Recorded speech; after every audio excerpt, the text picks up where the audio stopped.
దేవునికి స్తోత్రం. అందరికీ నా హృదయపూర్వక వందనాలు. Praise the Lord. దేవుడు మిమ్మల్ని మీ కుటుంబాలను దీవించి ఆశీర్వదించును గాక. ఈరోజు దేవాదేవుడు మనందరి కొరకు తెలియపరుస్తున్న అద్భుతమైన గొప్ప వాక్య సందేశం దినవృత్తాంతము 2వ గ్రంథము 19వ అధ్యాయం 11వ వచనము. ధైర్యం వహించుడి, మేలు చేయుటకై యెహోవా మీతో కూడా ఉండును.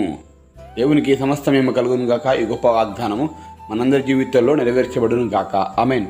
దేవుని బిడ్డలారా, దేవాదేవుడు మనకు తెలియపరుస్తున్న విషయం ఏంటంటే ధైర్యంగా ఉండండి. ఎప్పుడైతే మనం ధైర్యంగా ఉంటామో దేవుడు ఖచ్చితంగా మనకు మేలు చేస్తాడు.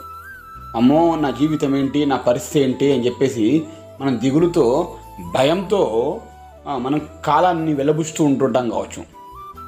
దానికి చాలామంది వారి జీవిత ప్రయాణంలో వారు ప్రతినిత్యం కూడా కొన్ని విషయాలను బట్టి భయపడుతూ, బాధపడుతూ, దిగులుతో, నిరాశతో, ఏమీ తోచక ఏడుస్తూ, కన్నీళ్లు గారుస్తూ, విలపిస్తూ ఉంటారు.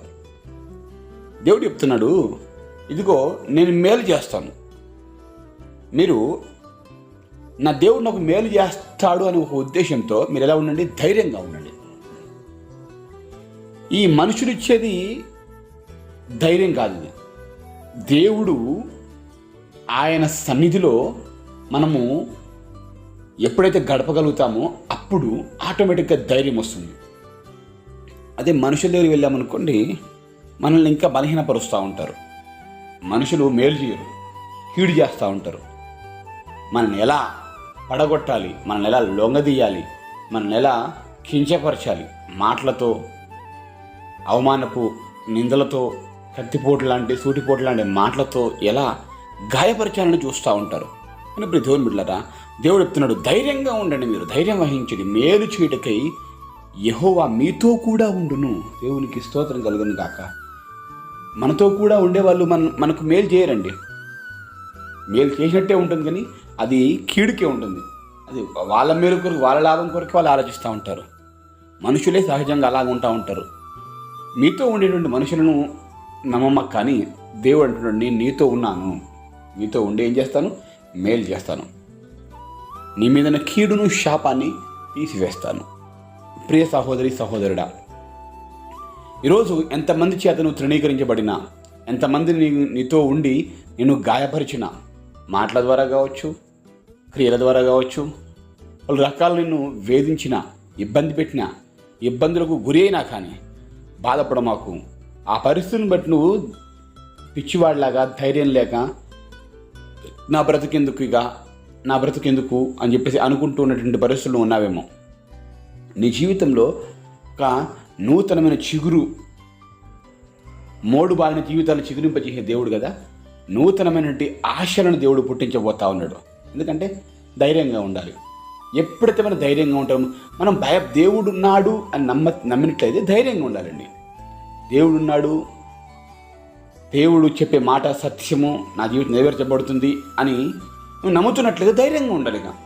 అధైర్యంగా ఉండకూడదు, ధైర్యం చెడిపోకూడదు. మనము దేవుని నమ్మాము, ఆయన మనకు తప్పకుండా మేలు చేసే దేవుడై ఉన్నాడు.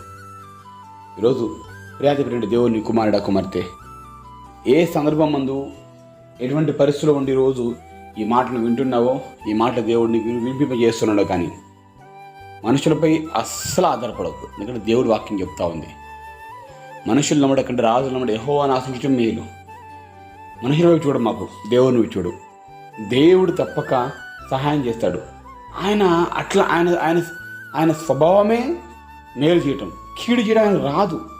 ఎవరిని కీడు చేయాలని, ఒకరికి బాధ పెట్టాలనే ఉద్దేశం ఆయనకు ఉండదు.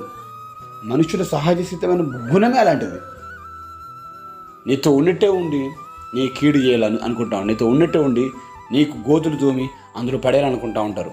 కానీ ప్రియమైన దేవుని కుమారుడా, కుమార్తె, నీ పరిస్థితి ఈరోజు ఎట్లా ఉన్నా కానీ ఖచ్చితంగా నువ్వు దేవుని నమ్మి ఉన్నావు కనుక ధైర్యంగా ఉన్నా, దేవుడు నాకున్నాడు, ఖచ్చితంగా ఏదో ఒక రూపం సహాయం చేస్తాడు అనుకున్నట్లయితే నీతో ఉన్న నీ దేవుడు నీకు మేలు చేయును గాక. నీకు వచ్చే కీడు కూడా నా దేవుడు తొలగింపజేసి, ఆ కీడు సైతం నీకు మేలుకరంగా, లాభకరంగా నా దేవుడు మార్చి నిన్ను ఉన్నతమైన స్థాయిలో ఆశీర్వించును గాక. ఆమేన్. ఈ గొప్ప వాగ్దానం అన్నట్లయితే నా దేవుడు కళ్ళు మూసుకొని ప్రార్థన చేసుకున్నాం. ప్రార్థన. మహాగణుడ పరిశుద్ధుల ప్రేమ గల తండ్రి వందనాలు స్తోత్రం. అద్భుతమైన చక్కటి వాక్యం నుంచి మీరు మాకు తెలియపరిచారు కదా తండ్రి. నేను చూస్తున్నాము, గణపరుస్తున్నాం ప్రభా. మాతో ఉన్న నీవు ప్రభా తండ్రి మేలు చేసే దేవుడు నమ్ముతున్నాం ప్రభా. ఇక నుంచి ఈ వాక్యాన్ని బట్టి మేము ధైర్యంగా ఉంటే సహాయం చేయమనుకున్నాం. తద్వారా రావాల్సిన దీవెన ఆశీర్వాదాలు మేము పొందుకున్నట్టుగా సహాయం ఉంది. ఏ బిడ్డైతే కష్టంలో, నష్టంలో, బాధ, ఎరుకులు, ఇబ్బందులు, అనారోగ్యంతో, ఆర్థిక ఇబ్బందితో సతమతమైపోతూ పొట్టిమిట్లాడుతున్నారు ప్రభా తండ్రి, వారి జీవితంలో నీ మేలును, నీ ఆశీర్వాదాలు దయచేయమని నజరేయునామములో కృతజ్ఞతలతో అడిగి వేడుకొని పొందుకొనుచున్నాం మా ప్రియ పరలోకపు తండ్రి. ఆమేన్.